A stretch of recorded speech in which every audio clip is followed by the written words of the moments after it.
یو ملګری پوښتنه کړې ده چې په اودس کې څوک د چانه امداد طلب کوي نو دا جایز دي کنه؟ محترم په دې اودس کې امداد طلب کول چې دي دا څلور قسم دي. درې صورتونه پکې جایز دي، یو صورت پکې مکروه ده.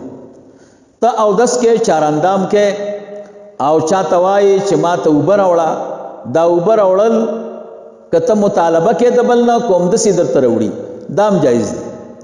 دویم نمبر دا دی چې کوی کې اوبه دي دا غې نه اوبه روباسې په بل سړي هلکه ورشه کوی نه اوبه روباسه زه اودس کوم دام جایز دي بلا کراهت. دریم نمبر دا دی چې ته اودس کې او هغه درته لوټه نیولي او اوبه در اچوي دام جایز دی، خدا خلاف اولا دی. څلورم صورت دا دی چې هغه درته لاسونه او پښې مږي نو که چېرته سړی مریض و تکلیف ورته و نو بیا دا جایز دي، او که بیمار مریض نه و نو بیا دغه څلورم صورت پکې دا مکروه ده.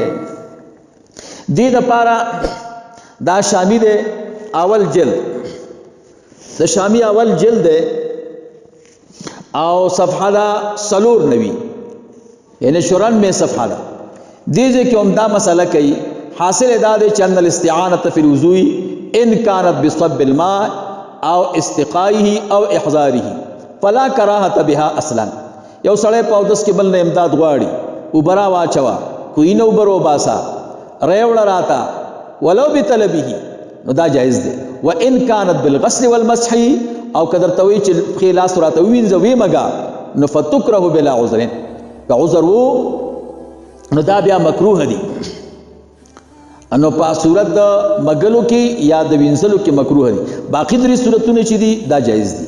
نو که یو سړی اودس کې بل ته ورشه اوبه راوړه جایز، اوبه راته روباسه جایز، اوبه راته واچوه جایز، کوي چې پښې او لاسونه راته ومږه دا بیا مکروه دی. دا شامی دا 94 صفحه ده 94 او اول جلد